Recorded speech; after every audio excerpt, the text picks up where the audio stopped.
Aapki ಅದಾಲತ್ನಲ್ಲಿ singer composer Kailash Kher ಮೇಲಿರುವ ಆರೋಪವೆಂದರೆ ಇವರು ತುಂಬಾ ಹಠವಾದಿ ಎಂಬುದು.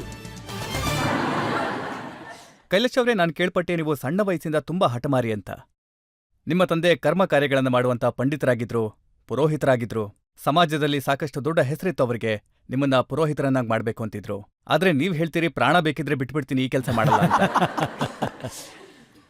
जब भी मैं ख्वाबों में होता हूँ सबको है लगता मैं सोता हूँ सबसे जो मैं जुदा उसकी पनाहों में होता हूँ. और दुनिया में जो भी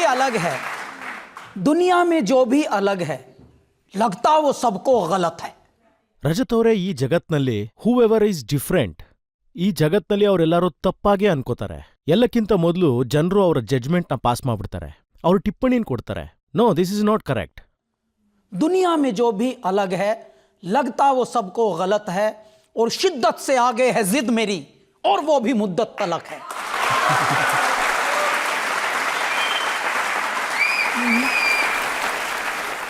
ನಾನು ಒಂದು ಜೀವನನ ಎಲ್ಲರೂ ಮಾಡ್ತಾರೆ, ನಾನೊಂದು ಹಠದಲ್ಲಿ ಜೀವನನ ಮಾಡ್ಕೊಂಡ್ಬಂದಿದ್ದೀನಿ, ಖಂಡಿತವಾಗ್ಲೂ ಬೆಳೀತಾ ಇದ್ದೀನಿ. ಮತ್ತೆ ಅದೇ ಹುಚ್ಚುತನದ ಕೆಲಸ ಮೋಸ್ಟ್ಲಿ ನನ್ನನ್ನ ಕೈಲಾಶ್ ಖೇರ್ ಮಾಡಿದೆ ಅನ್ಸುತ್ತೆ. ಪೂರ್ತಿ 18 ವರ್ಷದ ಕೆರಿಯರ್ ಇದೆ ರಜತ್ ಅವರೇ. 18 ವರ್ಷದ ಈ ಕೆರಿಯರ್ನಲ್ಲಿ ಸಂಜೆ ಹೊತ್ತಲ್ಲಿ ಇದರಲ್ಲೇ ಬ್ಯುಸಿಯಾಗಿರ್ತೀವಿ. ಸಂಜೆ ಹೊತ್ತು ಸ್ವಲ್ಪ ಎಂಜಾಯ್ ಮಾಡೋದು, ಬೆಳಿಗ್ಗೆ ಹೊತ್ತೆಲ್ಲನೂ ಕೆಲಸ ಮಾಡಲೇಬೇಕು. ಅದಾದ್ಮೇಲೆ ಬೇರೆ ಶೋ ಎಲ್ಲ ಮುಗಿದ್ಮೇಲೆ ಬೇರೆ ಬೇರೆ ವಿಚಾರಗಳಲ್ಲಿ ಬ್ಯುಸಿಯಾಗಿ ಹೋಗ್ತಾರೆ ಜನರು. ನಮಗದು ಗೊತ್ತೇ ಇಲ್ಲ. ಯಾಕಂದ್ರೆ ಯಾವಾಗ ಮನುಷ್ಯನಿಗೆ ಒಳಗಿಂದ ಹಸಿವಿರುತ್ತೆ ಅವನಿಗೆ ಸರಿಯಾಗಿ ನಿದ್ದೆ ಕೂಡ ಬರಲ್ಲ. ಆಗ ಪರಮಾತ್ಮ ಸ್ವತಃ ನಗ್ತಾನೆ. ಆಮೇಲೆ ಒಂದು ಜನ್ಮದಲ್ಲಿ ನೀನ್ ಪೂರ್ತಿ ನಿದ್ದೆ ಮಾಡಿದ್ಯಾ, ಇನ್ನೊಂದು ಜನ್ಮದಲ್ಲಿ ನೀನ್ ಕೆಲಸಗಳನ್ನೂ ಮಾಡಿದ್ಯಾ. ಸೊ ಈ ಜನ್ಮದಲ್ಲಿ ನೀನೊಂದು ವಿಚಿತ್ರವಾದ ಉದ್ದೇಶದೊಂದಿಗೆ ಬಂದಿದ್ಯಾ. ಮತ್ತೆ ಕ್ಷಣ ಕ್ಷಣನೂ ಆ ಉದ್ದೇಶನ ಜೀವಿಸೋಕ್ಕೋಸ್ಕರ, ಅದರ ಕಾರಣದಿಂದ ಪೂರ್ತಿ 18 ವರ್ಷಗಳಲ್ಲಿ 2000 ಹಾಡುಗಳು 21 ಭಾಷೆಯಲ್ಲಿ. ಮತ್ತೆ ಇದು ನನಗೆ ಸ್ವತಃ ನಂಬೋದಕ್ಕಾಗಲ್ಲ ರಜತ್ ಅವರೇ, ಇದು ಇಷ್ಟು ಸ್ಪೀಡಲ್ಲಿ ಹೇಗ್ ನಡೀತಾ ಇದೆ ಅಂತ. ಆದ್ರೆ ಪರಮಾತ್ಮ ಇದೇನು ಅಂತ, ಇದೇನು ಹುಚ್ಚುತನನ, ಹುಡುಗಾಟನ? ಮನೆ ಬಿಟ್ಟು ಓಡ್ ಹೋಗ್ತೀರಾ ಮ್ಯೂಸಿಕ್ ಡೈರೆಕ್ಟರ್ ಆಗ್ಬೇಕು ಅಂತ? ಅದೇನೆ, ಚಿಕ್ಕನ್ನಿಂದ ನಾನೊಂದ್ ಸ್ವಲ್ಪ ವಿಭಿನ್ನವಾಗಿದ್ದೆ, ತಲಹರಟೆ ಜಾಸ್ತಿ ಮಾಡ್ತಾ ಇದ್ದೆ. ಮತ್ತೆ ಕೆಲವೊಂದು ವಿಷಯ ಹೇಗೆ ನನ್ನಲ್ಲಿತ್ತು ಅಂತ ಹೇಳಿದ್ರೆ, ಈ ಜಗತ್ತು ಹೇಗಿದೆಯೋ ಹಾಗೆ ನಾನು ಇರಬಾರ್ದು ಅಂತ ತಿಳ್ಕೊಂಡೆ. ಈ ಜಗತ್ನಲ್ಲಿ ಎಲ್ರಿಗೂ ಮಾತಾಡ್ತಾರೆ, ಮತ್ತೆ ನಾನು ಚಿಕ್ಕನ್ನಿಂದನೂ ಸ್ವಲ್ಪ ಮುಖದ್ಮೇಲೆ ಮಾತಾಡೋದು ಜಾಸ್ತಿ. ಚಿಕ್ಕನ್ನಿಂದನೂ ಈ ಜಗತ್ನಲ್ಲಿ ಜನ ಹೇಗೆ ಸುಳ್ಳು ಹೇಳೋದನ್ನ ಕಳಿಸ್ಕೊಡ್ತಾರೆ ಕುಟುಂಬದಲ್ಲೇನೆ. ಮತ್ತೆ ರಜತ್ ಅವರೇ, ನಾನು ಇದನ್ನೆಲ್ಲ ಬಹಳ ಹತ್ತಿರದಿಂದ ನೋಡ್ತಾ ಇದ್ದೆ. ಮತ್ತೆ ಯಾರೋ ಆಲೋಚನೆ ಮಾಡ್ತಾ ಇದ್ದಂತ ಆ ಪುಟ್ಟ ಬಾಲಕ ಇದ್ನಲ್ಲ, ಅವನು ಈ ಜಗತ್ತೇನೋ ಹೇಳ್ತಾ ಇದೆ ಅಂತ ಯೋಚಿಸ್ದ. ಆದ್ರೆ ಆಗಿದ್ದು ಮಾತ್ರ ಬೇರೆನೆ. ಹೇಗೆ ಅಂದ್ರೆ, ಪ್ರತಿದಿನ ಬೆಳಿಗ್ಗೆ ಎದ್ದು ನೀವು ಪೂಜೆನ ಮಾಡ್ತೀರಾ, ಪುನಸ್ಕಾರ ಮಾಡ್ತೀರಾ, ಹಾಡುಗಳನ್ನ ಹೇಳ್ತೀರಾ. ಮತ್ತ ಅದರ ನಡುವೆ ಒಂದು ಫೋನ್ ಕಾಲ್ ಬರುತ್ತೆ. ಆಗ ಮಗುಗೆ ಹೇಳ್ಕೊಡ್ತಾರೆ, ಮಗು ಅಪ್ಪ ಟ್ರಾವೆಲ್ ಮಾಡ್ತಿದ್ದಾರೆ ಅಂತ ಹೇಳು, out of city, out of country ಅಂತ. ಅವನಿನ್ನೂ ಚಿಕ್ಕ ಹುಡ್ಗ. ನೀವು ತಿಳ್ಕೊಳ್ಳಿ, ಈ ಮಾತನ್ನ ಅವನು ತಲೆಲಿಟ್ಕೊಂಡ. ಮನೇಲೇ ನಮ್ಗೆ ಈ ರೀತಿ ಹೇಳ್ಕೊಡ್ತಾ ಇದಾರಲ್ಲ, ನಾವು ಸುಳ್ಳು ಹೇಳಬಾರ್ದಲ್ವಾ? ಇಲ್ಲೇ ಪ್ರಾಕ್ಟೀಸ್ ಮಾಡಿಸ್ತಾ ಇದ್ದಾರೆ ನೋಡಿ ಅದನ್ನ. ಆ ಮಗುವಿನ ಮನಸ್ಸಿನಲ್ಲಿ ದ್ವಂದ್ವವನ್ನ ಬಿಟ್ಬಿಟ್ವಿ ನಾವು. ಈ ಥರದ ದ್ವಂದ್ವಗಳನ್ನ ನಾನು ರೇಖಾಂಕಿತವಾಗಿ ಜೋಡಿಸ್ಕೊಳ್ತಾ ಇದ್ದೆ. ಹಾಗಾಗಿ ನಾನು ಈ ರೀತಿ ಆದೆ. ಮತ್ತೆ ಇಂಥ ಮಾತುಗಳನ್ನ ನೇರವಾಗಿ ಹೇಳ್ಬಿಡ್ತಿದ್ದೆ ನಾನು. ಹಾಗಾಗಿ ನನ್ನ ಮೇಲೆ ಕೋಪ ಅಂತೂ ಇತ್ತು, ಅದ್ರ ಜೊತೆಗೆ ನನಗೆ ಅವಕಾಶನೂ ಸಿಕ್ತು. ಸಮಯ ಬಂತು, ನಾನು ಅದಕ್ಕೆ ಮನೆನೂ ಬಿಟ್ಬಂದೆ. ಮನೆ ಬಿಟ್ಮೇಲೂ ಸಹ ನಾನು ಇದೇ ಛಲಾನ ಇಟ್ಕೊಂಡು ಹೊರಗಡೆ ಬಂದಿದ್ದು. ಅಂದ್ರೆ ಹೇಗೆ ಈ ಜಗತ್ತು ಇದೆ ಆ ರೀತಿ ನಾನು ಆಗಬಾರ್ದು ಅಂತ ಅನ್ಕೊಂಡೆ. ಅದಕ್ಕಾಗಿ ನಾನು ಇವತ್ತೇನಾದ್ರೆ, ನೀವು ಆಗಿದ್ದಾದ್ರೂ ಏನು?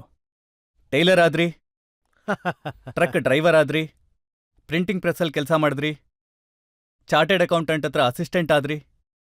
ನಿಮಗೆ ರಾಮನೂ ಸಿಗ್ಲಿಲ್ಲ, ಜಿಂಕೆನೂ ಸಿಗ್ಲಿಲ್ಲ. ನನಗೆ ಹೇಗನ್ಸುತ್ತೆ ಅಂದ್ರೆ ಅದನ್ನ ನಮ್ಮ ಮೇಲಿನವರಿಂದ ಕಲ್ತಿದ್ದು ಅಂತ. ಆದ್ರೆ ನಾನು ಪರಿಸ್ಥಿತಿಯಿಂದ ಕಲ್ತಿದ್ದೆ. ಹಾಗಾಗಿ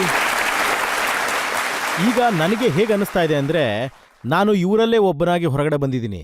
ಮತ್ತೆ ಅಚಾನಕ್ಕಾಗಿ ನನ್ನನ್ನು ಕಾಯ್ತಾ ಇರೋಂಥವನು ಸ್ವಲ್ಪ ಸಣ್ಣದಾಗಿ ನನ್ನನ್ನು ಹೀಗೆ ಸರಿಪಡಿಸ್ದ ಅಂತ.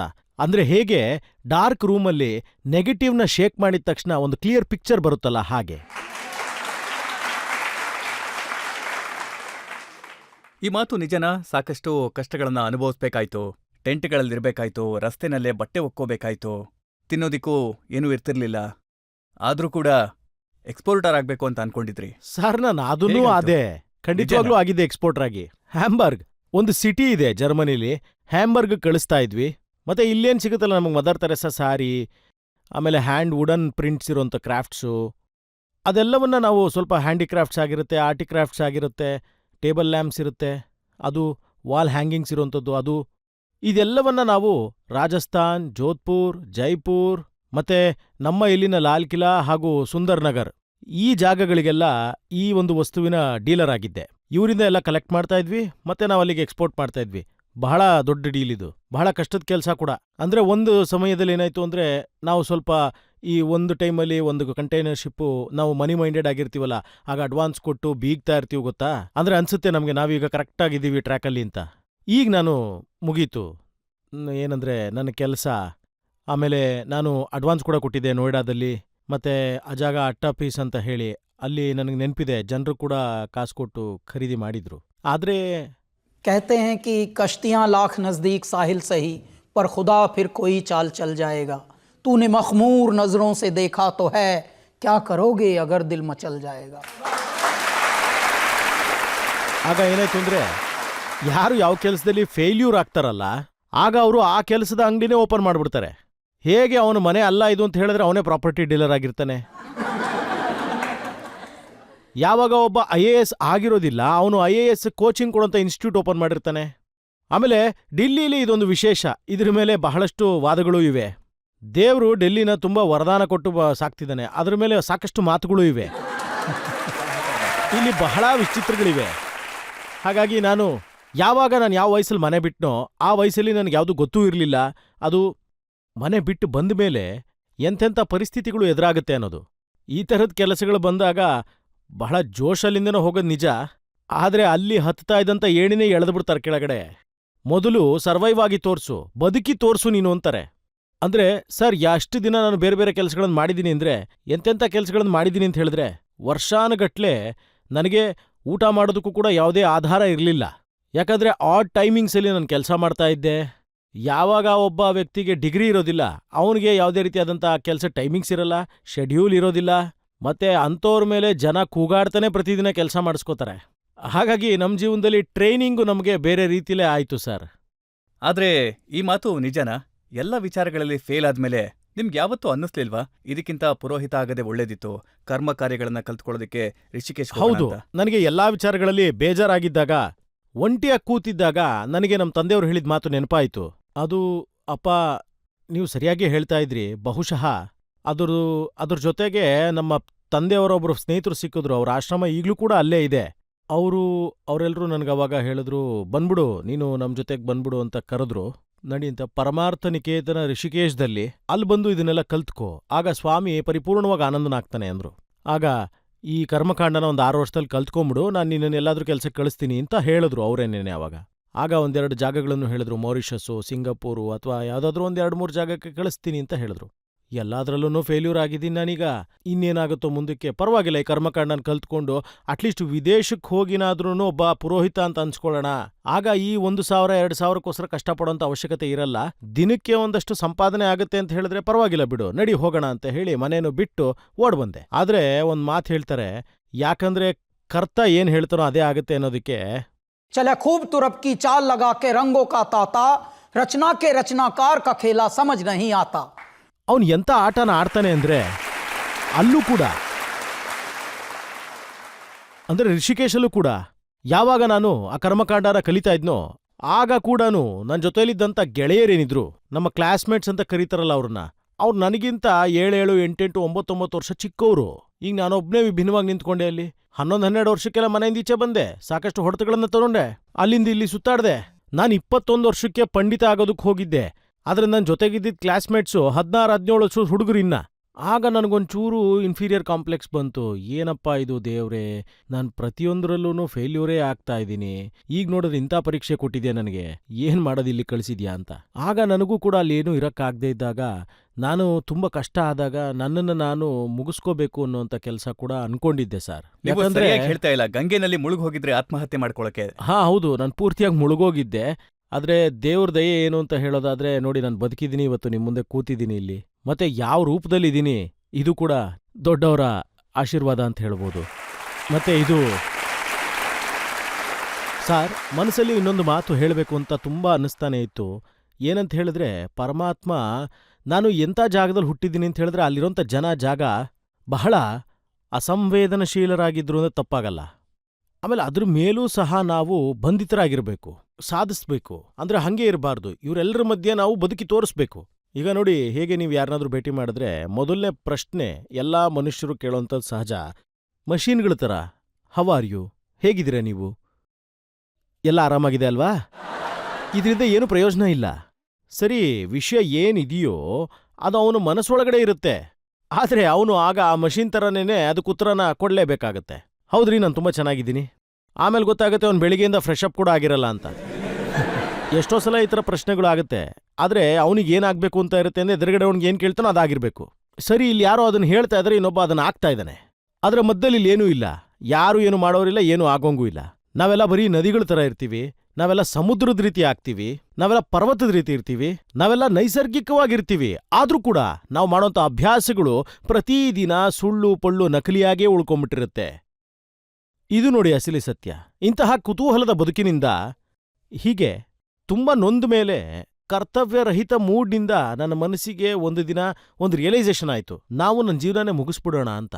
ಅಯ್ಯೋ ದೇವ್ರೇ, ನಾನು ಬಹುಶಃ ತಪ್ಪಾದ ಜಾಗದಲ್ಲಿ ಹುಟ್ಟಿರಬಹುದು, ತಪ್ಪಾಗೇ ಹುಟ್ಟಿರಬಹುದು ಅಂತ. ಆಗ ಧುಮುಕ್ದೆ. ಆಮೇಲೆ ಹಿಂದ್ಗಡೆಯಿಂದ ನಮ್ಮ ಒಂದು ಆಶ್ರಮದಲ್ಲಿದ್ದಂಥ ಸೀನಿಯರ್ ಒಬ್ಬರು ವಿದ್ಯಾರ್ಥಿ ಅವರು ನನ್ನನ್ನು ಎಳ್ಕೊಂಡು ಈಚೆಗೆ ಬಂದರು. ಆಮೇಲೆ ನಾನು ಸ್ವಲ್ಪ ಸುಸ್ತಾಗಿದ್ದೆ. ನಾನು ಕೇಳಿದ್ರು, ನಿನಗೆ ಈಜು ಬರಲ್ಲ ಅಂದಮೇಲೆ ನೀನು ಯಾಕೆ ನೀರಿಗೆ ಧುಮುಕ್ದೆ, ನೀನೇನು ಸಾಯಕ್ಕೆ ಹೋಗಿದ್ಯಾ ಅಂದರು.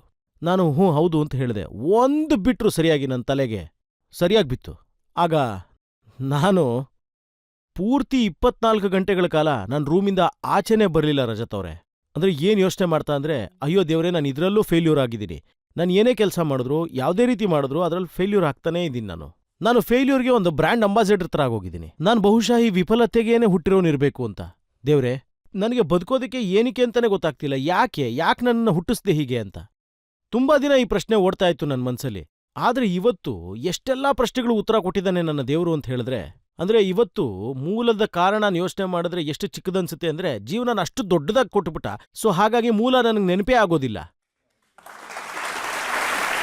ನಿಮಗೆ ಬಹಳ ಹತ್ರದವರು ಒಂದು ಮಾತು ಹೇಳ್ತಾರೆ, ಇವರಿಗೆ ಗಂಗೆನಲ್ಲಿ ಮುಳುಗೋದಕ್ಕೆ ನೀರು ಕಡಿಮೆ ಆಯಿತು, ಅದಕ್ಕೆ ಅವರು ಮುಂಬೈಗೆ ಹೋಗಿದ್ದಾರೆ ಸಮುದ್ರದಲ್ಲಿ ಮುಳುಗೋದಕ್ಕೆ. ಖಂಡಿತವಾಗ್ಲು. ಅಂದರೆ ರಜತ್ ಅವರೇ, ಜನ ಏನನ್ಕೋತಾರೆ ಅಂತ ಹೇಳಿದ್ರೆ, ಮುಂಬೈಯಲ್ಲಿ ಫಿಲ್ಮಿ ಹಾಡನ್ನು ಹಾಡೋಂಥವನು. ಈ ಸಿನಿಮಾ ದುನಿಯಾಗೆ ನಾನು ಎಂಟರ್ ಆದ್ಮೇಲೆ ನನಗೆ ಅಂದರೆ ಪರಮಾತ್ಮ ಕಳಿಸಿದ್ಮೇಲೆ ಇದೇ ರೀತಿಯಾದಂಥ ಹಾಡುಗಳನ್ನೇ, ಅಂದರೆ ಅದರ ಶಬ್ದಗಳಲ್ಲಿ ವಿಚಿತ್ರವಾಗಿರೋಂಥ ಸೌಂಡಿಂಗ್ ಇರುತ್ತೆ, ಮತ್ತೆ ಅದರ ವಿಚಾರ ಕೂಡ ತುಂಬ ಬೇರೆದೇ ಆಗಿರುತ್ತೆ. ರೊಮ್ಯಾನ್ಸ್ ಇರೋಂಥ ಹಾಡುಗಳಲ್ಲೂ ಕೂಡ ಅದರ ಸ್ವಭಾವ ಸ್ವಲ್ಪ ಬೇರೆನೇ ಆಗಿರುತ್ತೆ. ನಾನು ಆ ಹಾಡುಗಳಿಗೆ ಆಲ್ಬಮ್ ಮಾಡೋದಕ್ಕೆ ಅಂತ ಹೋಗಿದ್ದೆ.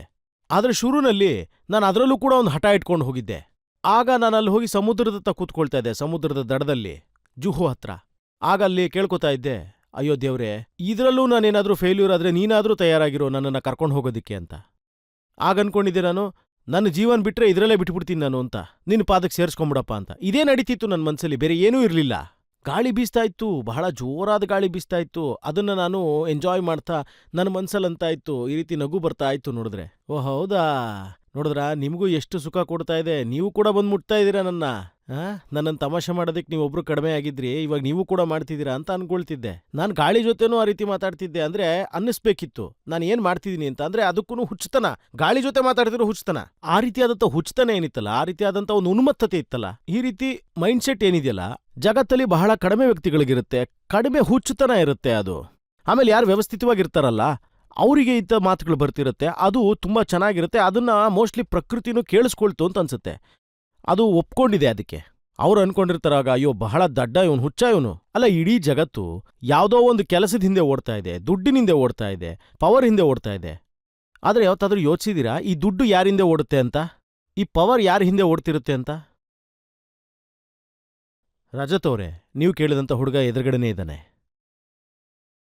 ಹೇಗೆ ಮಕ್ಕಳನ್ನ ಓಡಿಸ್ತಾ ಮಕ್ಕಳಿಗೆ ಊಟ ಮಾಡಿಸ್ತಾರಲ್ಲ ಅಪ್ಪ ಅಮ್ಮ, ತಗೋ ತಿನ್ನು ಪುಟ, ಲಾಸ್ಟ್ ನೋಡು ಗಣೇಶನು ಕೂಡ ತಿನ್ಬಿಟ್ಟ ಅಲ್ಲ, ಕೃಷ್ಣ ಕೂಡ ತಿನ್ಬಿಟ್ಟ ಅಲ್ಲ, ಆಸೆಗಳನ್ನ ಹುಟ್ಟಿಸಿ ತಿನ್ನಿಸ್ತಾರಲ್ಲ, ಹಾಗೆ ಪರಮಾತ್ಮ ಈಗ ನನ್ನನ್ನು ಆ ರೀತಿ ಟ್ರೀಟ್ ಮಾಡ್ದ. ಅಂದ್ರೆ ಕೊನೆಯ ದಿನಗಳಲ್ಲಿ ತಾಯಿ ಮತ್ತೆ ತಂದೆ ಕೊನೆಯ ದಿನಗಳಲ್ಲಿ ಒಂದು ಆಶೀರ್ವಾದ ಮಾಡಿದ್ರು, ಹೇಳ್ಬಿಟ್ಟು ಹೋಗಿದ್ರು, ಮಗು, ನೀನ್ ಯಾವ ಹಠದಲ್ಲಿ ಇಲ್ಲಿವರೆಗೂ ಬಂದಿದ್ಯೋ, ಅಂದ್ರೆ ಯಾವ ರೀತಿಯಲ್ಲಿ ನಿನಗೆ ಪರೋಪಕಾರದ ಒಂದು ಭಾವನೆ, ಸದ್ಭಾವನೆಯ ಭಾವನೆಗಳು ಹುಟ್ಟುತ್ತಿವೆಯೋ, ನೀನದನ್ನ ಇಟ್ಕೊಂಡೇನೆ ಮರ್ತೋಗ್ತೀಯ. ನಾನೀಗ ಅದನ್ನೇ ಮಾಡ್ತಾ ಇದ್ದೀನಿ, ಮರ್ತೋಗ್ತಿದ್ದೀನಿ. ನಿಜವಾಗ್ಲೂ ಹೇಳ್ತಾ ಇದ್ದೀನಿ, ನಿಜವಾಗ್ಲೂ. ಇಲ್ಲಿ ನೋಡಿ, ನೀವೆಲ್ಲ ಹೇಳ್ತಿದ್ದೀರಲ್ಲ ಇಲ್ಲಿ ಏನೋ ಆಯ್ತು ಅಂತ. ಈಗ ನಮ್ಗಿಲ್ಲಿ ಏನೂ ಕೊಡೋದಕ್ಕೂ ಪುರ್ಸೋತಿಲ್ಲ. ಪರಮಾತ್ಮ ಹೇಗ್ ಮಾಡ್ಬಿಡ್ತಾನೆ ಅಂದ್ರೆ, ನಾವು ಯಾವಾಗಾದ್ರೂ ಯೋಚನೆ ಮಾಡ್ತೀವಿ, ಬೇಜಾರು ಮಾಡ್ಕೋತೀವಿ. ಅಂದ್ರೆ ಯೋಚನೆ ಮಾಡ್ತಿರ್ತೀವಿ, ಅಂದ್ರೆ ಇಲ್ಲ, ನಮ್ಮ ಪರಮಾತ್ಮ ನಮ್ಗೆ ಈ ರೀತಿ ಮನೇನ್ ಕೊಟ್ಟಿದ್ದಾನೆ. ಅಂದ್ರೆ ಇವತ್ತಿನ ತನಕ ಆ ಮನೆಗೆ ಲಾಕ್ ಕೂಡ ಹಾಕಿಲ್ಲ ನಾನು, ಲಾಕೇ ಇಲ್ಲ. ಅದ್ರ ವಿಶೇಷತೆ ನೋಡಿ ನೀವು.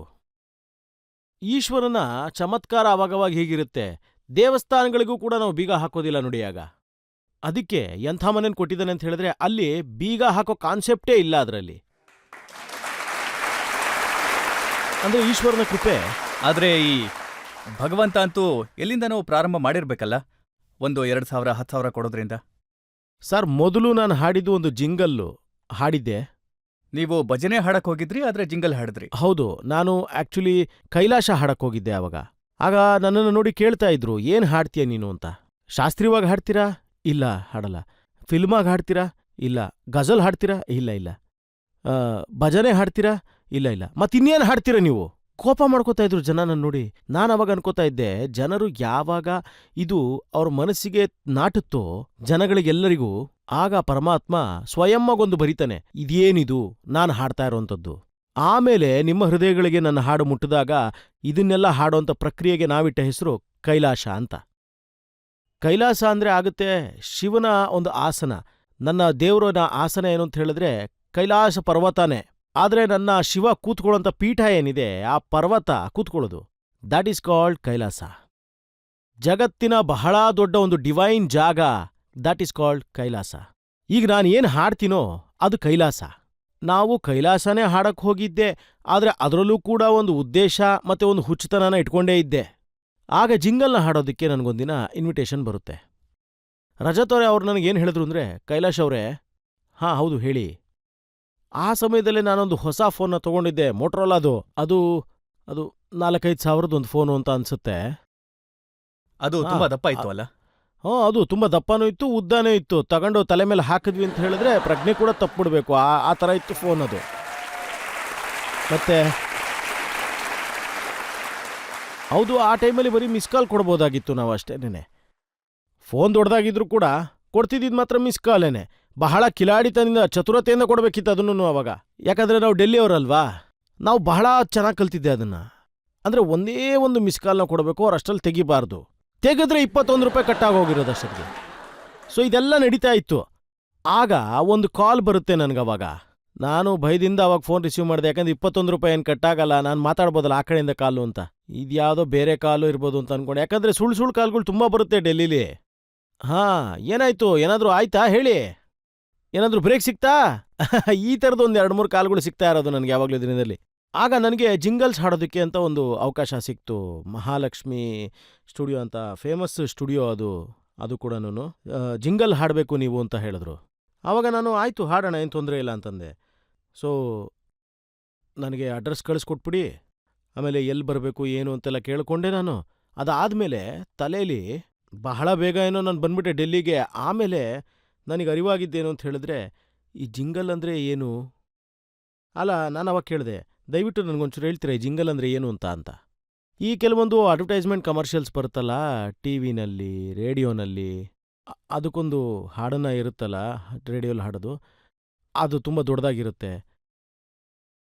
ಸ್ವಲ್ಪ ಅದಕ್ಕೆ ಪ್ರಾಕ್ಟೀಸು ಮಾಡಬೇಕಾಗುತ್ತೆ. ಇಟ್ಸ್ 40 ಸೆಕೆಂಡ್ ಅಂತ. 40 ಸೆಕೆಂಡ್ಸ್ ನನ್ನ ಮೊದಲನೇ ಸರಿ ಇಂಥದ್ದನ್ನು ಹಾಡೋದಕ್ಕೆ ಕರೆದಿದ್ದಾರಲ್ಲ ಅಂತ ನಾನು ಆಶ್ಚರ್ಯ ಆಗೋದೆ. ಆಮೇಲೆ ಹೋದೆ ಸರ್ ನಾನು. ಮೊದಲನೇ ಜಿಂಗಲ್ ಏನಿತ್ತು ಅಂದರೆ ನಕ್ಷತ್ರ ಡೈಮಂಡ್ ಇದ್ದಿದ್ದು. ಆಗ ನನ್ನನ್ನು ಕರೆದ್ರು ಅಲ್ಲಿಗೆ. ಆಮೇಲೆ ಏನೋ ಸರಿ ಹೇಳ್ಕೊಡದೆ ಇದ್ದಕ್ಕಿದ್ದಂಗೆ, ಮುಂಬೈನ ಜನರದು ಒಂದು ವಿಶೇಷತೆ ಇದೆ ರಜತ್ ಅವರೇ, ಅವ್ರದ್ದೊಂಥರ ಸೀರಿಯಸ್ ಇಂಟೋನೇಷನ್ ಇರುತ್ತೆ. ಎಲ್ಲಿವರೆಗೂ ಅಂದರೆ ನಿಮ್ಮ ಒಂದು ಪರಿಚಯ ಅವರಿಗೆ ಪ್ರಾಪರ್ ಆಗಿ ಕ್ರಿಯೇಟಿವ್ ಆಗಿ ಆಗಿಲ್ದೇ ಇರೋವರ್ಗ. ಆಗ ಎಲ್ಲರೂ ಹೀಗೆ ಸೈಲೆಂಟಾಗಿ ಕೂತಿದ್ರು. ಆಮೇಲೆ ನನ್ನನ್ನು ತೋರಿಸಿ ಹೇಳಿದ್ರು, ಇವರೇ ಸಿಂಗರ್ ಅಂತ. ಓಕೆ, ಯಾ, ಗೋ ಇನ್ ಸೈಡ್ ಹೀಗೆ ಹೇಳ್ಬಿಟ್ಟು ಡಬ್ಬಿಂಗ್ ರೂಮ್ ಒಳಗಡೆ ಕಳಿಸ್ಬಿಟ್ರು. ಒಂದು ಫಿಲ್ಮು ಓಡ್ತಾ ಇತ್ತು. ಆಗ ಸಡನ್ನಾಗಿ ಸರಿ ಆಯಿತು ಹಾಡಿ ನೀವು ಅಂದರು. ಅಂದರೆ ನಾನು ಸ್ವಲ್ಪ ಫಸ್ಟ್ ಟೈಮ್ ಅಲ್ವಾ ಮೊದಲೇನೆ, ಅಂದ್ರೆ ನರ್ವಸ್ ಆಗೋವಂಥ ಟೈಪ್ ಅಂತೂ ನಾನಲ್ಲ, ಯಾಕಂದ್ರೆ ಜೀವನದಲ್ಲಿ ಇಷ್ಟೊಂದು ಹೊಡ್ತಾ ತಿಂದ್ರವನು ನರ್ವಸ್ ಅಂದ್ರೆ ಏನು ಅಂತಾನೆ ಗೊತ್ತಿಲ್ಲ ನನಗೆ. ಆದ್ರೆ ಇದೇನೋ ಒಂಥರ ವಿಚಿತ್ರವಾದ ಫೀಲಿಂಗು ನನಗೆ. ಅಂದ್ರೆ ನರ್ವಸ್ಗಿಂತ ಮೇಲಿನ ಸ್ಥಿತಿ ಏನಿರುತ್ತಲ್ಲ ಅದು. ಅಂದ್ರೆ ಇವಾಗ ಏನಾಗ್ಬೋದು ಗುರು, ಈಗ ಏನು ಹೇಳ್ಕೊಟ್ಟಿಲ್ಲ, ಏನು ಹೇಳಲೂ ಇಲ್ಲ, ಏನು ಮಾತಾಡಿಸ್ಲೂ ಇಲ್ಲ. ಸೊ ಸಡನ್ ಆಗಿ ನಾನು ಆ ದೇವ್ರ ಹೆಸರನ್ನು ತಗೊಂಡೆ, ಆಮೇಲೆ ನೇರವಾಗಿ ಶುರು ಮಾಡಿದೆ. ತನದುಂ ತನುಂ ತನನ ತನದೆರೆ ನ ತನದುಂ ತನುಂ ತನನ ತನದೆರೆ ನ ತನದುಂ ತನನುಂ ತನನುಂ ತನದೆರೆ ನನದುಂ ತನನು ಆ. ನಾನು ಇದನ್ನು ಹಾಡಿದೆ. ಆಮೇಲೆ ಅವರು ಅಚಾನಕ್ಕಾಗಿ ಕಂಟ್ರೋಲ್ ರೂಮಿಂದ ನನಗೆ ಹೇಳಿದ್ರು, ಯಾ ಕಮ್ ಔಟ್. ನಾನೇನು ಅನ್ಕೊಂಡೆ ಅಂದರೆ, ಸರ್ ಕೆಲಸ ಆಗಲಿಲ್ಲ ಇದು, ನಾನೇನೋ ಬೇರೆ ಥರದ ಕೆಲಸ ಮಾಡಿದೆ ಇಲ್ಲಿ. ಸೊ ಬಾಗಿಲು ತೆಗೆದ ತಕ್ಷಣ ಓಡೋಗ್ಬಿಡೋಣ, ಒಳಗಡೆ ಹೋಗೋದು ಬೇಡ, ಎಂಬ್ಯಾರಸ್ಮೆಂಟ್ ಆಗುತ್ತೆ. ಅವರಿಗೆ ಎಂಬ್ಯಾರಸ್ಮೆಂಟ್ ಆಗುತ್ತೆ, ನನಗೆ ಅದೇನು ಅಂತಲೇ ಗೊತ್ತಿಲ್ವಲ್ಲ. ನಾವಂತೂ 3 ಬಿಟ್ಟವರಲ್ಲಿ ಮೇಲ್ಗಡೆ ಇದ್ದೀವಿ. ಹಾಗೆ ನಾನು ಆಚೆ ಹೋಗೋಣ ಅಂಥೇಳಿ ಡಬ್ಬಿಂಗ್ ರೂಮಿಂದ ಡೋರ್ ಓಪನ್ ಮಾಡಿದಾಗ ಅಲ್ಲಿಬ್ಬರು ನಿಂತ್ಕೊಂಡಿದ್ರು. ಅವ್ರು ಕರೆದ್ರು, ಕಮ್ ಕಮ್ ಅಂತ. ಅವರಿಬ್ಬರು ನನ್ನ ಒಳಗಡೆ ಕರ್ಕೊಂಡು ಹೋದರು. ಒಳಗಡೆ ಹೋಗಿದ ಕೂಡಲೇ ಅಲ್ಲಿ ಅಚಾನಕ್ಕಾಗಿ ಅಲ್ಲಿ ಕೂತಿದ್ರಲ್ಲ ಸೀರಿಯಸ್ ಜನ, ಅವರ ಎಕ್ಸ್ಪ್ರೆಷನ್ಸ್ ಎಲ್ಲ ಈಚೆ ಬರೋಕ್ಕೆ ಶುರುವಾಯಿತು. Wow man, what a voice man, oh my God, what a personality you are, what's your name. ಇದನ್ನೆಲ್ಲ ತುಂಬ ಜೋರಾಗಿ ಮಾತಾಡೋದಕ್ಕೆ ಶುರು ಮಾಡ್ತಿದ್ದಾರೆ ಅವರೆಲ್ಲರೂ. ನಾನು ಮನಸಲ್ಲೇ ಯೋಚನೆ ಮಾಡ್ತಾ ಇದ್ದೆ, ಇನ್ನೊಂದು ಸ್ವಲ್ಪ ಹೊತ್ತಾದ್ಮೇಲೆ ಹೊಡಿತಾರೇನೋ ಮೋಸ್ಟ್ಲಿ. ಅಲ್ಲ, ಇದೆಲ್ಲ ನಿಜನಾ ಅಥವಾ ಬಹಳ ಚಿಕ್ಕ ಎಕ್ಸ್ಪೆಕ್ಟೇಷನ್ಸ್ ಇಟ್ಕೊಂಡಿದ್ದೆ ನಾನು. ಯಾಕಂದ್ರೆ ಆ ಸತ್ಯದ ಮೇಲೂ ಕೂಡ ನನಗೆ ಪೂರ್ತಿ ವಿಶ್ವಾಸ ಹೊರಟೋಗಿತ್ತು ಈಗ. ಆಮೇಲೆ ಅವ್ರು ನನಗೆ ಎಲ್ಲ ಓಕೆ ಆಯಿತು, ಇನ್ವಾಯ್ಸ್ ಕಳಿಸ್ಬಿಡಿ ಇವ್ರಿಗೆ ಅಂತಂದ್ರು. ನನ್ನ ಮೊದಲನೇ ಇನ್ವಾಯ್ಸು 5,000 ರೂಪಾಯಿದು. ಆ ದುಡ್ಡು ಇದುವರೆಗೂ ನನಗೆ ಬಂದಿಲ್ಲ ನೋಡಿ. ಈ ರೀತಿ ಜಿಂಗಲ್ಸಿಂದ ಶುರುವಾಗಿದ್ದು ಸರ್. ಅಂದ್ರೆ ಒಂದೇ ಜಿಂಗಲ್ನಲ್ಲಿ ಕೆಲಸ ಆಯ್ತಾ ಅಥವಾ ಇನ್ನೂ ಏನಾದರೂ ಅಂದ್ರೆ ಸರ್, ಒಂದು ಜಿಂಗಲ್ ಹಾಡಿದ ನಂತರ ನನಗೆ ಬಹಳಷ್ಟು ಜಿಂಗಲ್ಸ್ಗಳು ಸಿಗಕ್ಕೆ ಶುರುವಾಯಿತು. ಅಂದರೆ ಒಂದು ಜಿಂಗಲ್ ಹೇಗಿತ್ತು ಅಂತ ಹೇಳಿದ್ರೆ ಸರ್, ಅದು ಈ ವಿತಿನ್ ದ ಇಂಡಸ್ಟ್ರಿ, ಅಂದರೆ ಯಾರೆಲ್ಲ ಇಂಡಸ್ಟ್ರಿ ಒಳಗಡೆ ಇದ್ದಾರೆ ಅವರೆಲ್ಲ ಮಾತಾಡ್ಕೊಳ್ಳೋದಕ್ಕೆ ಶುರು ಮಾಡ್ತಾರೆ. ನ್ಯೂ ವಾಯ್ಸ್ ಬಂದಿದೆ, ಚೆನ್ನಾಗಿದೆ ಅವನ ವಾಯ್ಸು ಅಂತೆಲ್ಲ, something very flash, something very raw ಅಂತೆಲ್ಲ. ಅವ್ರ ವಾಯ್ಸ್ ಟೆಕ್ಸ್ಚರ್ ತುಂಬ ಚೆನ್ನಾಗಿದೆ, fantastic, something very raw, check ಮಾಡಿ ಇವನ್ನ ಅಂತ. ಅದು ಇದೆಲ್ಲ ನಡೀತಾ ಇತ್ತು ರಜತ್ ಅವರೇ. ಹೇಗೆ ಅಂತ ಹೇಳಿದ್ರೆ ಇಂಗ್ಲೀಷಲ್ಲೂ ಕೂಡ ನನ್ನ ಮೇಲೆ ರೆಫರ್ ಮಾಡ್ತಾ ಇದ್ರು. ನಾನು ಬಾಯಿ ಮುಚ್ಕೊಂಡು ಸಿಂಪಲ್ ಆಗಿ ಇದೇ ರೀತಿ ಕುತ್ಕೊಂಡಿರ್ತಿದ್ದೆ. ಯಾವ ರೀತಿ ಶಿಫಾರಸ್ ಆಯಿತು ಅಂತ ಹೇಳಿದ್ರೆ, ಆ 5 ಇದ್ದಿದ್ದು ಇನ್ವಾಯ್ಸು 8 ಆಯಿತು. ಇನ್ವಾಯ್ಸ್ 8 ಆಯಿತು. ಈಗ 8,000 ಏನೋ ಆಯಿತು ಚೆಕ್ಕು. ಆದರೆ ಅದು ನನಗೆ ಬರುತ್ತೋ ಇಲ್ವೋ, ಮೊದಲೇ 5,000 ರೂಪಾಯಿದಂತೂ ಬರಲಿಲ್ಲ. ಆದರೆ ಇದು ಸಿಕ್ಬಿಡ್ತು ನನಗೆ. ಇದ್ದಕ್ಕಿದ್ದಂಗೆ ಇನ್ನು 15 ದಿನದಲ್ಲಿ ಇನ್ನೊಂದು ಜಿಂಗಲ್ ಸಿಕ್ತು ನನಗೆ. ಅದು ಒಳ್ಳೆ ಬ್ರ್ಯಾಂಡ್ದು. ನಿಧಾನವಾಗಿ ಅದೆಲ್ಲ ಆಚೆ ಬರೋದಕ್ಕೂ ಶುರುವಾಯಿತು. ಟಿವಿಲಿ ಅದು ಪ್ರಸಾರ ಆಗಕ್ಕೆ ಶುರು ಆದ್ಮೇಲೆ ಕೆಲವರು ಫೋನ್ ಮಾಡಕ್ಕೆ ಶುರು ಮಾಡಿದ್ರು. ಅಂದರೆ ನನಗೆ ಗೊತ್ತು ಪರಿಚಯ ಇರೋಂಥವ್ರು, ನಿನ್ನ ವಾಯ್ಸ್ ಕೇಳಿಸ್ಕೊಂಡೆ ಕಣೋ, ಅಂತೂ ಇಂತೂ ನಿನ್ನ ಕೆಲಸ ಮುಗಿತಲ್ಲ ಕಣೋ, ಸೆಟ್ಲ್ ಆಗೋದೇ ನೀನು ಅನ್ನೋಕ್ಕೆ ಶುರು ಮಾಡಿದ್ರು. ಹೀಗೆ ನನಗೆ ಕೆಲಸ ಸಿಗಕ್ಕೆ ಶುರುವಾಯಿತು. ಇದೇ ಥರ ನಡೀತಾ ಇತ್ತು. ಆಮೇಲೆ ಒಂದು 8-9 ತಿಂಗಳು ನಾನು ಅಲ್ಲೇ ಹತ್ತಿರದಲ್ಲಿ ಪಿ ಜಿಲೇ ಉಳ್ಕೊಂಡಿದ್ದೆ. ಆಗ ಜೀವನ ಮಾಡ್ತಾ ಇದ್ದೆ ಅಲ್ಲೇ ಇದ್ದು. ಅಲ್ಲಿವರೆಗೂ ನನಗೆ ಗೊತ್ತೂ ಇರಲಿಲ್ಲ ಪಿ ಜಿ ಹೇಗಿರುತ್ತೆ ಅನ್ನೋದು. ಅಂದರೆ ಅದ್ರ ಫುಲ್ ಫಾರ್ಮ್ ನನಗೆ ಆಮೇಲೆ ಗೊತ್ತಾಯ್ತದು. ಏನಂತ ಹೇಳಿದ್ರೆ ಪೇಯಿಂಗ್ ಗೆಸ್ಟ್ ಅಂತ. ಅವಾಗ ಅನ್ಕೊಂಡೆ, ಇದು ಎಂಥ ಸಿಟಿ ಗುರು ಅಂತ. ಗೆಸ್ಟ್ ಅಂತಲೂ ಹೇಳ್ತಾರೆ ಮತ್ತು ಪೇಯಿಂಗ್ ಅಂತಲೂ ಅಂತಾರಲ್ಲ. ಇದೆಲ್ಲ ನಡೀತಾನೆ ಇತ್ತು. ಸೊ ಅದಾದಮೇಲೆ ಒಂದು 8 ತಿಂಗಳಾದಮೇಲೆ ಒಂದು ಜಿಂಗಲ್ ನನಗೆ ಬಾಂಬೆ ಡೈಯಿಂಗ್ ಅವ್ರದ್ದು ಸಿಕ್ತು. ಅಲ್ಲಿ ಸ್ವಲ್ಪ ಜಾಸ್ತಿ ಇಂಗ್ಲೀಷ್ ಪದಗಳಿತ್ತು, ನಾನು ಸ್ವಲ್ಪ ಒದ್ದಾಡ್ತಾ ಇದ್ದೆ ಅದರಲ್ಲಿ. ಸೊ ನಾನು ಅವಾಗ ಸರ್ ಅದರಲ್ಲಿ 20,000 ಇನ್ವಾಯ್ಸು. ದೇವ್ರ ಹೆಸರು ಹೇಳ್ಕೊಂಡು, ಅಪ್ಪ ದೇವ್ರೇ ದೇವ್ರೇ ದೇವ್ರೇ, ನಾನು ಅದನ್ನು 20,000 ಅಂತ ಅನೌನ್ಸ್ ಮಾಡಿದೆ. ನನಗದು ಬಂದು ಬಿಡ್ತು ಸರ್. ಆ 20,000 ಏನಿತ್ತಲ್ಲ, ಆ ದುಡ್ಡಿಂದ ನಾನು 1 BHK ಮನೆಗೆ ಶಿಫ್ಟ್ ಆಗೋದೆ ಸರ್. ಅಲ್ಲಿಂದ ನಮ್ಮ ಜೀವನ. ಆದ್ರೆ ಮೊದಲಿಗೆ ಸಿನಿಮಾಗಳಲ್ಲಿ ಬ್ರೇಕ್ ಕೊಟ್ಟಿದ್ಯಾರು? ಯಾರು ನನ್ನನ್ನು ರಿಜೆಕ್ಟ್ ಮಾಡಿದ್ರೋ ಸರ್, ಅವರೇನೇನೆ ಒಂದು ಹಾಡನ್ನು ಕೇಳಿದ್ರು ಅವರು. ಅಂದರೆ ಈ ಜಿಂಗಲ್ಸ್ನ ಪ್ರಪಂಚದಲ್ಲಿದ್ದಂಥ ಕೆಲವರು ಒಂದಿನ ನನಗೆ ಕಾಲ್ ಮಾಡಿ, ಕೈಲಾಶ್ ಖೇರ್, ನನ್ನ ಹೆಸರು ವಿಶಾಲ್ ಅಂತ, and I want to call you for one film song. ಆಗ ನಾನು ಹೆಸರು ಕೇಳಿದೆ ವಿಶಾಲ್ ಭಾರದ್ವಾಜ್ ಅನ್ನೋರ್ದು. ಆವಾಗ ನನಗನ್ನಿಸ್ತು, ಅಯ್ಯೋ ವಿಶಾಲ್ ಭಾರದ್ವಾಜರು ಕಾಲ್ ಮಾಡಿದ್ದಾರೆ ಅಂದಮೇಲೆ ನನ್ನ ಕೆಲಸ ಅವರಿಗೆ ಬಹಳ ಇಷ್ಟ ಆಗಿರ್ಬೋದು ಅನ್ಸುತ್ತೆ. ನೀವು ವಿಶಾಲ್ ಭಾರದ್ವಾಜನ ಮಾತಾಡ್ತಿರೋದು ಒಂದೇ. ಆಗ ಅವರು, ಇಲ್ಲ ನಾನು ವಿಶಾಲ್ ಶೇಖರ್ ಅಂತ ನಾವಿಬ್ಬರಿದ್ದೀವಿ, ಅದರಲ್ಲಿ ನಾನು ವಿಶಾಲ್ ಅನ್ನೋರು ಮಾತಾಡ್ತಾ ಇದ್ದೀನಿ ಅಂತ ಹೇಳಿದ್ರು. ಸೊ ನಾನು ಅವಾಗ ಒಂದೊಂದು ಪಿಕ್ಚರ್ಗಳಲ್ಲಿ ಹೊಸದಾಗಿ ಮಾಡ್ತಾ ಇದ್ದೀನಿ ಅಂತ ಅವರು ಪರಿಚಯ ಮಾಡಿಕೊಂಡ್ರು. ವಿ ಆರ್ ಆಲ್ಸೋ ಸ್ಟಾರ್ಟಿಂಗ್ ಅಂದರು. So we want you to sing our song ಅಂತ ಹೇಳಿದ್ರು. ನಾನು ಹೇಳಿದೆ ಓಕೆ ಅಂತ. ಸೊ ಹಾಡ್ತೀನಿ ಅಂತಂದೆ. ಸೊ ಅವರು ಓಕೆ ಕಮ್ ಲೆಟ್ಸ್ ಟ್ರೈ ಅಂತ ಹೇಳಿದ್ರು. ನಾನಾಗ ಟ್ರಯಲ್ಗೋಸ್ಕರ ಹೋದೆ ಸರ್. ಆಗ ಅವರು ನನಗೆ CD ಹಾಡನ್ನು ಟ್ರಾನ್ಸ್ಫರ್ ಮಾಡಿಕೊಟ್ರು. ನೀವು ಇದನ್ನು ಪ್ರಾಕ್ಟೀಸ್ ಮಾಡಿ ಅಂತ ಹೇಳಿದ್ರು. ಸರಿ ಆಯಿತು, ನಾವು ನಿಮ್ಮ ವಾಯ್ಸ್ನೇ ಇದಕ್ಕೆ ಹಾಕೋಣ ಅಂತಂದರು. ಆಮೇಲೆ ಅವರು ನನಗೆ ಫೋನ್ ಮಾಡಿ ಕೇಳಿದ್ರು, so brother how much will you charge? ನನ್ನ ಬಾಯಿಂದ ಸಡನ್ನಾಗಿ ಅದೇನೋ ಬಂದ್ಬಿಡ್ತು, 50,000 ಅಂತ. ಅವ್ರು ಸಡನ್ನಾಗಿ ಅವಾಗ ಕೇಳಿದ್ರು, dude 50,000 you are asking that much? You know A listers singers don't even charge much more than 10. ನಾನೊಂದು ಸೆಕೆಂಡ್ಗೆ ಹೇಳ್ಬಿಟ್ಟೆ, ಸರಿ ಆಯ್ತು ನೀವು ಅಷ್ಟೇ ಕೊಡಿ ಪರವಾಗಿಲ್ಲ ಅಂತ. ಯಾಕಂದ್ರೆ ನನಗೇನೂ ಐಡಿಯಾನೇ ಇರಲಿಲ್ಲ. ಅದೇ ಸಾಂಗ್ ಏನು ಸರ್, ಅಲ್ಲಾಕಿ ಬಂದೆ ಅದು. ಸೊ ಅಲ್ಲಾಕಿ ಬಂದೆ ಹೇಗೆ ಅಂತ ಹೇಳಿದ್ರೆ ಮಾತಲ್ಲಿ ಶುರುವಾಗೋಗಿತ್ತು, ಆದರೆ ಸಿನಿಮಾ ಇನ್ನೂ ರಿಲೀಸ್ ಆಗಿರಲಿಲ್ಲ. ಸೊ ಆಗ 2-3 ರೆಕಾರ್ಡ್ ಕಂಪನಿಯವರು ನನ್ನ ವಾಯ್ಸ್ನೇನು ರಿಜೆಕ್ಟ್ ಮಾಡಿದ್ರಲ್ಲ, ಆಗ ಅಂದರೆ ಹಿಂದೆ 2-3 ವರ್ಷದ ಹಿಂದೆ ಅವರಿಂದ ಕಾಲ್ ಬಂತು ನನಗೆ. ಆಮೇಲೆ ಅವ್ರು ಹೇಳಿದ್ರು, ಕೈಲಾಶ್ ಖೇರ್ ನಿನ್ನ ಸಾಂಗ್ನ ನಾವು ರಿಲೀಸ್ ಮಾಡಿ. ಅಂದ್ರೆ ಶಂಕರನ ಉಪಾಸನೆ ಮಾಡುವಂತ ನಿಮಗೆ ಮೊದಲನೇ ಹಾಡು ಅಲ್ಲ ಹಾಡಾಡ್ಬೇಕಾಯ್ತು. ಅದೇನೇ ಸರ್ ಹೇಳೋದು. ಅಂದ್ರೆ ಈ ಆಟನ ಬರೆಯೋನು ಮೇಲ್ಗಡೆ ಇರೋನು, ನಾವು ಬರೀ ಇದಕ್ಕೆ ಆಟ ಆಡೋದಷ್ಟೇ. ಅಂದ್ರೆ ನನ್ನ ಪರಮಾತ್ಮ ಬಹಳ ರೂಪಗಳನ್ನು ಬದಲಾಯಿಸ್ಕೊಂಡು ಬರ್ತಾನೆ. ಇದೇ ಆಗಿದ್ದು ನನಗೆ. ಅಂದರೆ ಅವರು ಹಾಡನ್ನು ಕೊಟ್ಟರು, ಅಲ್ಲಾಕೆ ಬಂದೇನೂ ಕೊಟ್ಟರು ನಮ್ಗವಾಗ. ಅದು ಹಿಟ್ಟಾಗೋಯ್ತು. ಅದಾದ್ಮೇಲೆ ಯಾರು ನನ್ನನ್ನು ರಿಜೆಕ್ಟ್ ಮಾಡಿದ್ರೋ ಅವ್ರಿಗೂ ತಲೆ ಎಲ್ಲ ಸರಿ ಹೋಯ್ತು.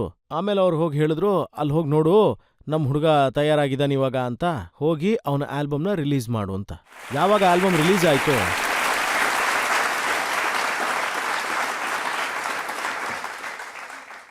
ಆಲ್ಬಮಲ್ಲಿ ಮೊದಲನೇ ಹಾಡು ತೇರಿ ದಿವಾನ ಅಂತ ಇತ್ತು. ಆದರೆ ಅಲ್ಲಾಕಿ ಬಂದೇನೂ ಕೂಡ ಅವರು ಅವ್ರದ್ದೊಂದು ವರ್ಷನಲ್ಲಿ ಅದರಲ್ಲಿ ಹಾಕಿದ್ರು. ಅದನ್ನು ನಾವು ಅನ್ಪ್ಲಗ್ಡ್ ಅಂತ ಅಂತೀವಿ. ಅದು ಕೂಡ ನೀವು ಕೇಳಿಸ್ಕೊಂಡಿರ್ತೀರ ಕೈಲಾಸ ಆಲ್ಬಮಲ್ಲಿ. ಸೊ ಈ ಥರ ಸರ್ ಆಗಿದ್ದು ಎಲ್ಲ.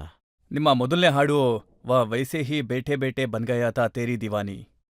ಅಂದರೆ ಅದೇನಾಯಿತು ಅಂತ ಹೇಳಿದ್ರೆ, ಡೆಲ್ಲಿಲಿ ನಮ್ಮದು ಮೊದಲನೇ ಕಾನ್ಸರ್ಟ್ ನಡೀತಾ ಇತ್ತು ಆಗ. ಯಾವಾಗ ಅಲ್ಲಾಕೆ ಬಂದೆ ಫೇಮಸ್ ಆಗೋಯ್ತೋ ಆಗ ನಾನು ಸ್ವಲ್ಪ ಗುರ್ತಿಸ್ಕೊಳ್ಳೋದಕ್ಕೆ ಶುರು ಮಾಡಿದೆ. ನನಗೆ ಅವಾರ್ಡ್ಸ್ಗಳು ಬರೋದಕ್ಕೆ ಶುರುವಾಯಿತು. ಆಮೇಲೆ ರಜತ್ ಅವರೇ ನಿಧಾನವಾಗಿ ಮಾರ್ಕೆಟಲ್ಲಿ ನಿಮ್ಮಂಥ ದೊಡ್ಡವರ ಕಿವಿಗೂ ನನ್ನ ಹೆಸರು ಬೀಳೋದಕ್ಕೆ ಶುರುವಾಯಿತು. ನನ್ನ ಹೆಸರು ಅವ್ರಿಗೂ ಗೊತ್ತಾಯಿತು. ಯಾರೊಬ್ರು ನ್ಯೂ ಸೆನ್ಸೇಷನ್ ಅಂತ ಬರೆದ್ರು, ಏನೋ ಹೊಸ ಹೊಸ ಪದಗಳಲ್ಲಿ ವರ್ಣನೆ ಮಾಡ್ತಾ ಹೋದ್ರು. ಆಗ ನಾನು ನನ್ನ ರೈಲಿನ ಹಳಿನ ತಯಾರು ಮಾಡಿಕೊಂಡೆ. ಆದರೆ ಪರಮಾತ್ಮ ಅದನ್ನು ಬ್ಯುಸಿಯಾಗಿಟ್ಟ ಓಡಿಸ್ತಾ ಇರು ಅಂತ. ಮೊದಲನೇ ಕಾನ್ಸರ್ಟ್ ನನಗೆ ಸಿಕ್ಕಿದ್ದು. ಆ ಮೊದಲನೇ ಕಾನ್ಸರ್ಟಲ್ಲೇ ನೋಡಿ ಏನಾಯಿತು ಅಂದರೆ ಅಲ್ಲೊಂದು ಜುಗಲ್ಬಂದಿ ಇತ್ತು. ಅಲ್ಲಿ ಅದು ಹಂಸಧ್ವನಿ ಥಿಯೇಟರ್ ಪ್ರಗತಿ ಮೈದಾನದ ಹತ್ರ ಇದೆಯಲ್ಲ, ಅಲ್ಲಿ ಅವಾಗ 4 ಬ್ಯಾಂಡ್ನವರಿದ್ರು. ಅಂದರೆ ಆ ಸಮಯದಲ್ಲಿ ಕೈಲಾಸ ಬ್ಯಾಂಡ್ನ ನಾವು ಕ್ರಿಯೇಟ್ ಮಾಡಿರಲಿಲ್ಲ. ಅಂದರೆ ಅವಾಗ ಅಲ್ಲಾಕಿ ಬಂದೆ ಒಂದು ಹಳೆ ಹಾಡಾಗಿತ್ತು ಅಷ್ಟೇ. ಅದು ಬಿಟ್ಟು ಮಿಕ್ಕಿದ್ದು ಸ್ವದೇಶದ ಹಾಡಾಗಿರ್ಬೋದು, ಮತ್ತು ನಂದಿನಿ, ತುಂಬ ಫಿಲ್ಮ್ ಹಾಡುಗಳೆಲ್ಲನೂ ರೆಕಾರ್ಡ್ ಆಗಿತ್ತು, ಇನ್ನೂ ರಿಲೀಸ್ ಆಗಿರಲಿಲ್ಲ ಅವು. ಆದರೆ ನಾನು ಬ್ಯುಸಿ ಆಗೋದಕ್ಕೆ ಶುರುವಾಗಿದ್ದೆ. ಇದು ಮೊದಲನೇ ಕಾನ್ಸರ್ಟು ಸಾರೊಂದೋಕಿ ಜುಗಲ್ಬಂದಿ ಅನ್ನೋದು. ನನಗೆ ಸಿಕ್ಕಿರೋದವಾಗ ರಾಹತ್ ಫತೇಹ್ ಅಲಿ ಹೊರದೇಶದವ್ರವರು, ಆಮೇಲೆ ಫ್ಯೂಷನ್ ಶಫ್ಕತ್ ಅಮಾನತ್ ಅಲಿ ಅವ್ರ ಬ್ಯಾಂಡವರೇ ಅವರು, ಆಮೇಲೆ ಇಂಡಿಯನ್ ಓಷನ್ ಭಾರತದ ಬ್ಯಾಂಡ್, ಮತ್ತೆ ಒಬ್ಬ ಕೈಲಾಶ್ ಖೇರ್ ಅವನ ಗ್ರೂಪ್ನ ಜೊತೆಗೆ. ಮತ್ತೆ ಮೊದಲನೇದಾಗಿ ಆವಾಗಲೇ ಸರಿಯಾಗಿ ಇದನ್ನ ನಡೆಸು ಅಂತ ಹೇಳ್ಬಿಟ್ಟ ಪರಮಾತ್ಮ. ಆಗ ಸ್ವಲ್ಪ ಆಶ್ಚರ್ಯನೂ ಆಗಿತ್ತು. ಆದ್ರೆ ಯಾವಾಗ ಗಂಟಲ್ಲಿ ಕೂತ್ಬಿಡ್ತಾನೆ ಈಶ್ವರ, ಆಗ ನಡೆಯುವಂಥ ಕೆಲವು ವಿಚಿತ್ರಗಳನ್ನ ನಾವೇನಂತ ಕರಿತೀವಿ ಅಂದ್ರೆ ಜಾದೂ ಅಂತೀವಿ, ಟೋನಾ ಅಂತೀವಿ, ಮಿರಾಕಲ್ ಅಂತೀವಿ. ಮತ್ತೆ ಆಮೇಲೆ ಅದು ಹೇಗೆ ಶುರುವಾಯಿತು ಅಂದ್ರೆ, मेरी मैं खा गई जब से तू आ गई, बस बचा हूँ कोरा, हे बावली हे गोरा, हो दिन ब दिन अब तेरे बिन सांसें कटती हैं गिन गिन, तेरी धुन में रहता हूँ गुनगुना के तक दिन, है मेरा इश्क अनोखा है री, बस जताना नहीं आता, हाँ बताना नहीं आता, है मेरा इश्क अनोखा है री. ನನ್ನ ಶಿವನ ಮೇಲೆ ಎಂಥ ಪ್ರೀತಿ ಹುಟ್ಟುತ್ತೆ ಅಂತ ಹೇಳಿದ್ರೆ ಗೊತ್ತೇ ಆಗೋದಿಲ್ಲ. ಅದು ಏನು ಮಾಡ್ತಾ ಇದ್ದಾನೆ, ಎಲ್ಲಿ ಕೂತ್ಕೊಂಡಿದ್ದೆಲ್ಲ ಮಾಡ್ತಿದ್ದಾನೆ, ಹೇಗೆ ಮಾಡ್ತಾ ಇದ್ದಾನೆ, ಆ ರೀತಿ ನಡೀತು. ಇದು ಮೊದಲನೇ ಕಾನ್ಸರ್ಟ್. ನಿಮ್ಮ ಕೈಲಾಶ್ ಖೇರ್ ಕೂತ್ಕೊಂಡು ಹಾಡ್ತಾ ಇದ್ದಾನೆ. ಒಂದು ಸೈಜಲ್ಲಂತೂ ಕೂತಿದ್ದೀನಿ ನಾನು, ಮೇಲೆ ಅದ್ರ ಮೇಲೆ ಇದು ಬೇರೆ ಇದೆ, ಮತ್ತು ಹಾರ್ಮೋನಿಯಮೂ ಇಟ್ಕೊಂಡಿದ್ದೀನಿ ನಾನು. ಆಮೇಲೆ ನನ್ನ ಜೊತೆಗೆ ಬಂದಿದ್ದವ್ರು ಇದ್ದಾರಲ್ಲ, ಅಂದರೆ ನನ್ನ ಫ್ರೆಂಡ್ಸು ನರೇಶ್ ಪರೇಶ್, ಅವ್ರು ನಿಂತ್ಕೊಂಡಿದ್ದಾರೆ. ಆಮೇಲೆ ಮಿಕ್ಕಿದ ಮ್ಯೂಸಿಷಿಯನ್ಸ್ ಏನಿದಾರಲ್ಲ ಅವರೆಲ್ಲರೂ ನಿಂತ್ಕೊಂಡಿದ್ದಾರೆ. ನಾನು ಯಾವಾಗ ಅವ್ರು ಐ ಕಾಂಟ್ಯಾಕ್ಟ್ ಮಾಡಬೇಕು ಅಂದ್ರೂ ನಾನು ಹಿಂಗೆ ಮೇಲೆತ್ತು ನೋಡಬೇಕು ಕತ್ತನ, ಯಾಕಂದ್ರೆ ಕೂತಿದ್ದೀನಿ. ಇದ್ದಕ್ಕಿದ್ದಂಗೆ ಪರಮಾತ್ಮನ ಆಟ ಹೇಗಿರುತ್ತೆ ಅಂತಂದ್ರೆ, ಆ ಹುಚ್ಚರಲ್ಲೂ ಕೂಡ ದೇವ್ರನ್ನ ಕಾಣ್ತಾನೆ ಅಂತಾರಲ್ಲ. ಕುರುಡನ ಕಣ್ಣಲ್ಲಿ ರಾಮ ಕಾಣಿಸ್ತಾನಂತೆ. ಆಮೇಲೆ ಶಿವ ಬಂದು ಹಾಲು ಕುಡಿತಾನೆ ಅಂತಾರೆ. ಮತ್ತೆ ಇದು ನಮ್ಮ ಹಿರಿಯರು ನಮ್ಗೆ ಹೇಳ್ಕೊಟ್ಟು ಬೆಳೆಸಂತ ರೀತಿ. ಮತ್ತೆ ಇದು ದೊಡ್ಡವರ ಮಾತು ಕೂಡ ಹೌದು. ಆಗ ಸಾಹೇಬ್ರೆ, ನನ್ನ ಗಂಟ್ಲಲ್ಲಿ ಕೂತಂತ ಆ ಪರಮಾತ್ಮ, ನಾನಾಗ ಜಗತ್ತನ್ನೇ ಮರ್ತೋಗಿ ಒಂದಿನ ಒಂದು ಹಾಡನ್ನ ಹಾಡೋದಕ್ಕೆ ಶುರು ಮಾಡಿದೆ. प्रीत की लत मोहे ऐसी लागी, हो गई मैं मतवारी, बल बल जाऊं अपने पिया को जाऊं वारी वारी, अरे एरी सखी मैं कासे कहूं मेरे हृदय उठे उड़ारी, और प्रेम पियाला भर भर पीऊं हारी मैं दिल हारी, तेरे नाम से जी लूं तेरे नाम से मर जाऊं, तेरी जान के सदके में कुछ ऐसा कर जाऊं. ಮತ್ತೆ ಹಾಡು ಶುರುವಾಗುತ್ತೆ, ಹೃದಯದಿಂದ ಬರುತ್ತದು. ಅದು ಮತ್ತೆ ಹುಚ್ಚುಂತರ ಯಾವುದೇ ರೀತಿ ಹೆದರ್ಕೊಳ್ಳದೆ. ಯಾಕಂದ್ರೆ ನೋಡಿ ಸರ್, ಯಾರಿಗೆ ಟ್ರೈನಿಂಗ್ ಆಗಿರುತ್ತೋ ಅವರು ಭಯಭಯದಲ್ಲೇ ಶುರು ಮಾಡ್ತಾರೆ ಎಲ್ಲಾನು. ಯಾಕಂದ್ರೆ ಆಂಬಿಷಿಯಸ್ ಆಗಿರೋರು, ಇಂಟೆಲೆಕ್ಚುಯಲ್ ಆಗಿರೋರು ಎಷ್ಟು ಕನ್ಫ್ಯೂಸ್ಡ್ ಟೈಪಲ್ಲಿ ಇರ್ತಾರೆ ಅಂದ್ರೆ, ಅವರು ಗೊಂದಲದಲ್ಲೇ ಇರ್ತಾರೆ. ಅಂದ್ರೆ ಬೇರೆ ನಮ್ ತರ ಇರ್ತಾರಲ್ಲ, ಅವ್ರಿಗೆ ಭಯನೇ ಆಗಲ್ಲ. तूने क्या कर डाला मर गई मैं मिट गई मैं. ಇದನ್ನ ನನ್ನ ಪರಮಾತ್ಮ ಹೇಳ್ತಾನೆ ನನಗೆ. ನಾನು ಅಲ್ಲೇ ಸಿಕ್ಕಾಕೊಂಡಿದ್ದೆ. ಆಗ ಇದ್ದಕ್ಕಿದ್ದಂಗೆ ದೇವ್ರು ಹೇಳ್ದಂಗಾಯ್ತು, हो जी हाँ हाँ जी, ये हो जी हाँ हाँ जी. ಅದಲ್ಲಿ ಫಿಲ್ ಇನ್ ದ ಬ್ಲ್ಯಾಂಕ್ಸ್ ತರ ಬಂದಿದ್ದಷ್ಟೇ, ಯಾವುದೇ ಟೆಕ್ನಿಕ್ ಇಲ್ಲ ಅಲ್ಲಿ. ಆದ್ರೆ ಇವತ್ತು ನೋಡಿ, ಎಷ್ಟೋ ಜನ ಹೊಸ ಗಾಯಕರು ನನ್ನ ಹಾಡನ್ನ ಹಾಡೋದಕ್ಕೆ ಪ್ರಯತ್ನ ಮಾಡ್ತಾರಲ್ಲ, ಅವ್ರು ಈ ಹೋಹೋಜಿ ಹಾಹಾಜಿನ ಬೇರೆ ತರದಲ್ಲೇ ಪ್ರಯತ್ನ ಮಾಡ್ತಾರೆ. ಇದೊಂಥರ ಫಿಲ್ ಇನ್ ದ ಬ್ಲ್ಯಾಂಕ್ಸ್ ಆಗಿತ್ತು ಸರ್. तो तूने क्या कर डाला मर गई मैं मिट गई मैं, हो जी हाँ हाँ जी, हो गई मैं तेरी दीवानी तेरी दीवानी. ಇದು ಹೇಗಾಯ್ತು ಅಂತ ಹೇಳಿದ್ರೆ, ಅಪ್ಪಾ ದೇವ್ರೇ ನನಗೆ ಒಳ್ಳೇದು ಮಾಡಿದೆ ನೀನು ಅನ್ಕೊಂಡೆ. ಸರಿ, ಆಡಿಯನ್ಸ್ ಲೈವಲ್ಲಿ ಇದಾರೀಗ, ನಾನು ಇಂಪ್ರಾಂಪ್ಟಾಗಿ ಹಾಡ್ತಾ ಇದ್ದೀನಿ, ಜನ ಎಂಜಾಯ್ ಮಾಡ್ತಾ ಇದ್ದಾರೆ. ಡೆಲ್ಲಿ ಅವರಲ್ವಾ, ಎಲ್ರಿಗೂ ದೊಡ್ಡ ಮನ್ಸಿದ್ದೇ ಇರುತ್ತೆ.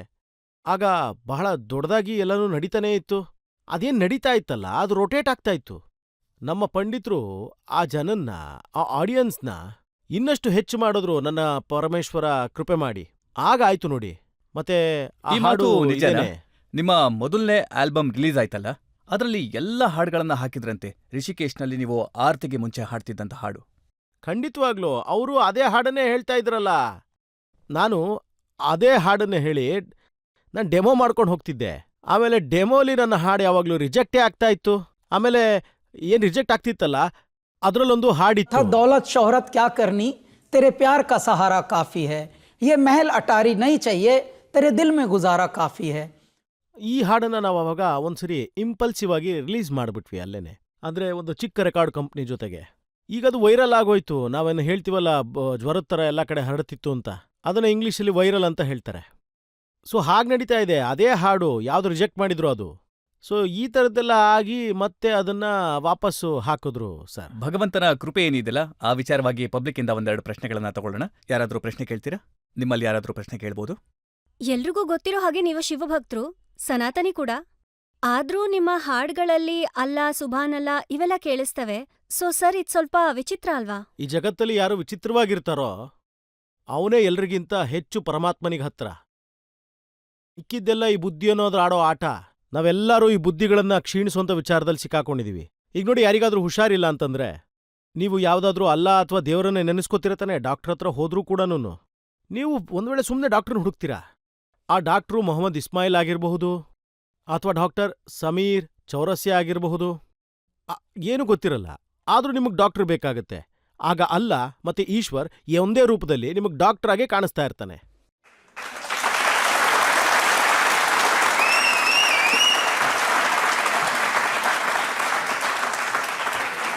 हेरी सखी मंगल गाओरी, धरती अंबर सजाओरी, उतरेगी आज मेरे पी की सवारी, आरी कोई काजल लावोरी, मोहे काला टीका लगावोरी, उनकी छब से दिखूं मैं तो प्यारी,